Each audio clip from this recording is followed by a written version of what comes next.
Fraud watch, fraud watch, fraud watch. Mauricio Pochettino, just a few games into his U.S. men's national team tenure, is on fraud watch. Um, it's insane to say this, but I think Greg Berhalter wins this match. It's insane to say that. Not a Greg Berhalter supporter. I kind of was at the beginning. Towards the end, I think he should have exited after that World Cup performance, where I think he would have been lauded as a decent U.S. men's national team manager. He racked up some real high-profile failures after that. Mauricio Pochettino has yet to bring any success. Uh, we don't have a lot to look for, right? But we did lose to Mexico in a friendly window that, to be fair, we didn't take very seriously. We didn't have any of our best players out there, really. But now, here we are in the Nations League semifinal, where we lose 1-0 to Panama. And I would say I don't even know where to start, but I do. Lineup.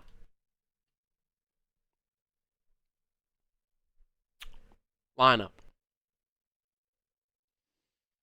Yunus Musa, right back. Tanner Tessman, left center defensive in the double pivot. McKennie, right wing. Pulisic at the number 10. Weah at left wing. Sargent up top. So, Musa playing out of position. He plays best as a center defensive player in the build-up. I've watched a lot of him at Milan. He's had some high-profile mistakes at Milan, and he's played all over the field at Milan as well. However, his best position clearly is in that central midfield area. He has a nice talent for moving the ball forward. I get that we have some injuries, but I don't know if right back's the position for him. Tyler Adams, Tanner Tessman, I don't have huge issues with. I don't really understand Tessman over Reyna. He's playing, but he's not producing for Lyon. And in that type of situation, I don't understand why Reyna's not here. That'll come back later with subs, right? Scally left back, fine. Weston McKennie, right wing. Again, I get that Weston McKennie has played all over the field for Juventus this season, and that he's kind of an all-rounder type player. But what's he doing at right wing? Musa overlaps and provides a lot of the width, but what's Weston McKennie doing here in the lineup? Right. And the answer's not much. Pulisic at the number 10 role. Honestly, this is the only one I don't really have an issue with going into the match. He's out of position from what he normally plays at club and from what he normally plays at country. But I don't hate it. I think Christian Pulisic can do well at the 10. But not with this surrounding him. Timothy Weah, again, has played in a few different positions at Juventus. However, I don't think that it's really in question that his best place is on the right wing. I don't. I think if you're looking for a kind of replacement back there on the back line to help assist with overlapping runs and providing that fullback threat that you need, You could even take Yunus Musa completely out of the lineup and put Timothy Weah over there right back. I think Weah provides so much more than Yunus Musa in wide areas. I I don't really understand here.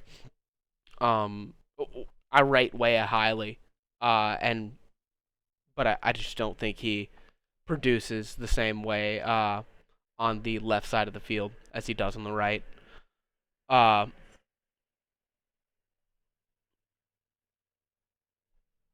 Subs, right? So again, we're already playing one, two, three, four players out of position.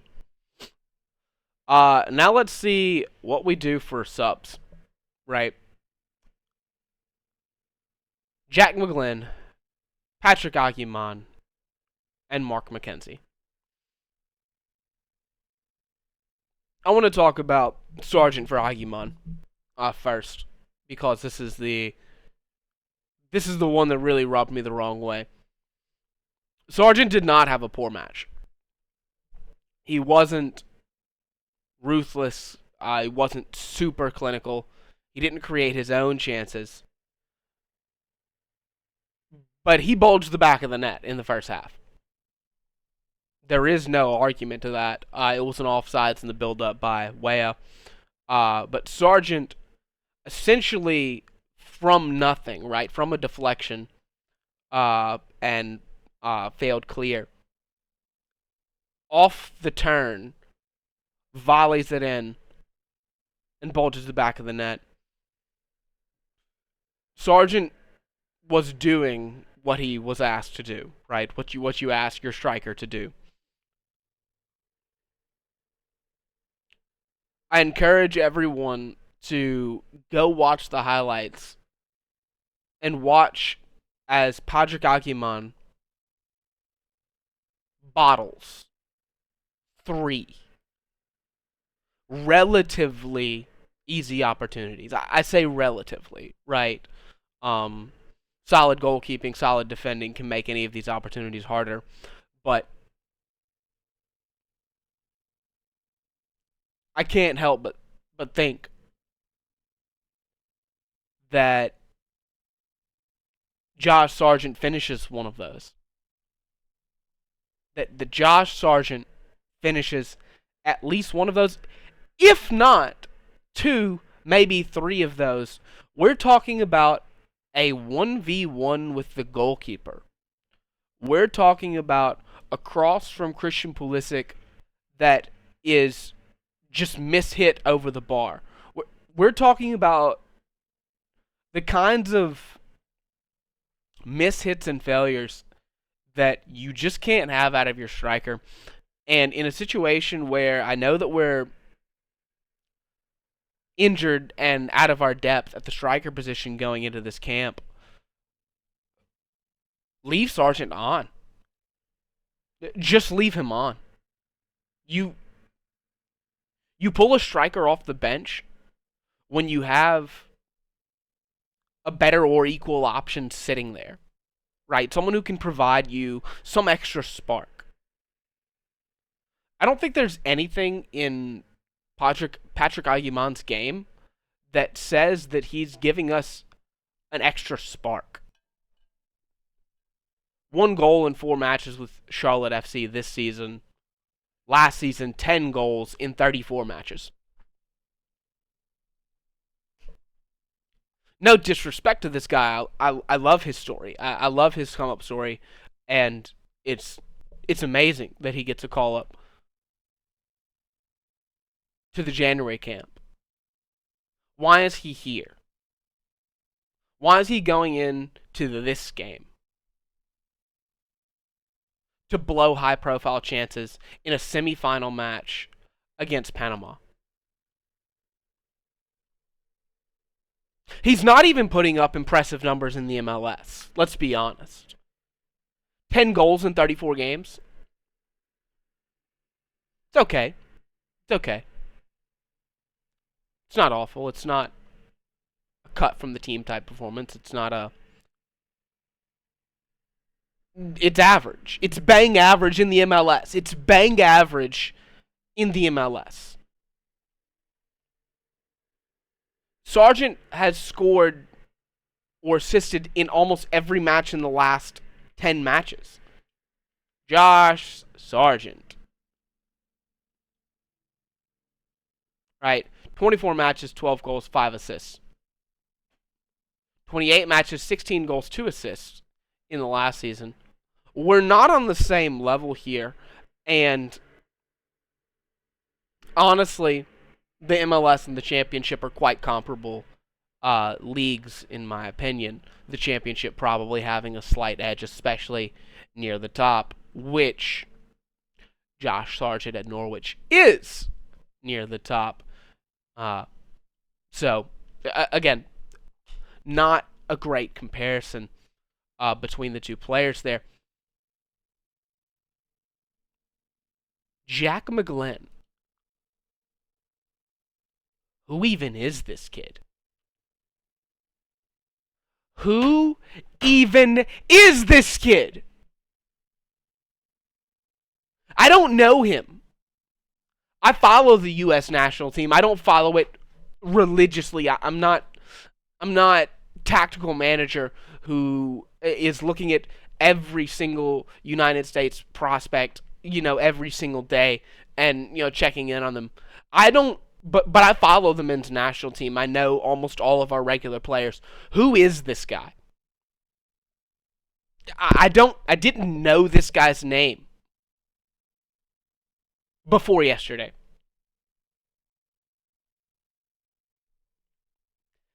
And he is substituted over Giovanni Reyna. He is substituted in over Giovanni Reyna. Giovanni Reyna's had some issues at club. He's had some issues at club. But for our country, he has always produced. For our country, honestly, he's always done as asked. Right? There was that spat with Greg at the World Cup. Whatever. Right? For our country, remember back a couple windows ago when he was at, because the thing was he doesn't provide much as a defender. In one of the last camps Reyna was called to,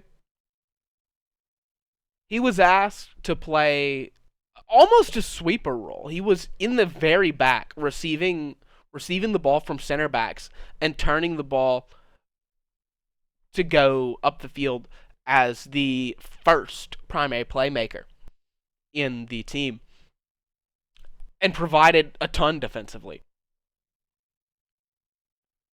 Reyna, for the national team, I don't think has ever looked poor. Ever.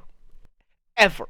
I don't think Reyna, in my memory at least, has ever gone out for the national team and put in a performance that was anywhere near the bottom 5, bottom 6 players on the field. It's always, the conversation around Reyna on the national team is always, Reyna was the spark. Right? And he doesn't even see the field. He doesn't even see the field. Patrick Aguiman, Jack McGlynn, and Marco McKenzie are our 3 substitutes.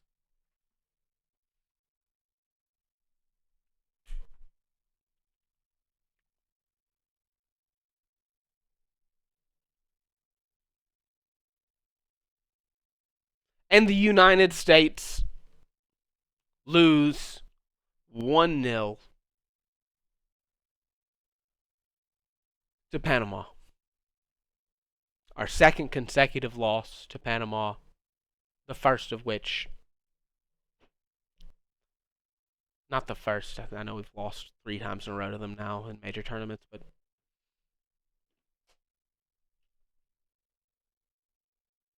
I'm not even going to talk about mistakes. I'm not even going to talk about individual play or anything like that. It was doomed from the start. We see the lineup. We see the subs.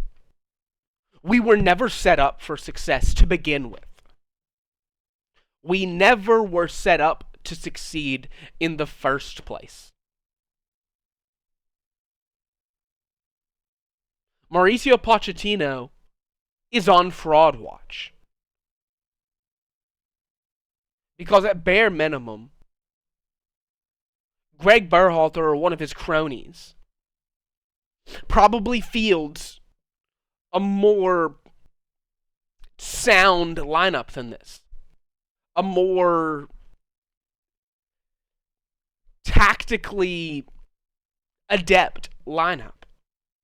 Why are 4 players starting out of position?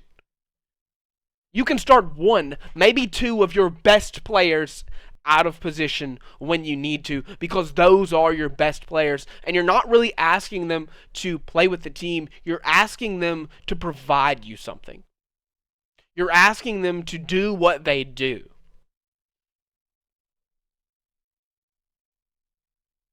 Four players out of position? At that point, you're just asking. You're asking for dysfunction. And to be honest, that's what we got, right? A weak first half performance that didn't look like we were really on the front foot with anything outside possession. And then a second half where you put on an MLS striker in Patrick Aguiman for your in-form and on-fire Josh Sargent, who then misses 3 chances while it does look like we are on the front foot. And then we concede a late goal where Ream decides that it's better to cover nothing than to mark a player that's going to receive the ball. And I'm not going to say Turner missed an easy save because it's not an easy save. It is a ball going back post. But a savable ball. In the 94th minute, and we lose to Panama.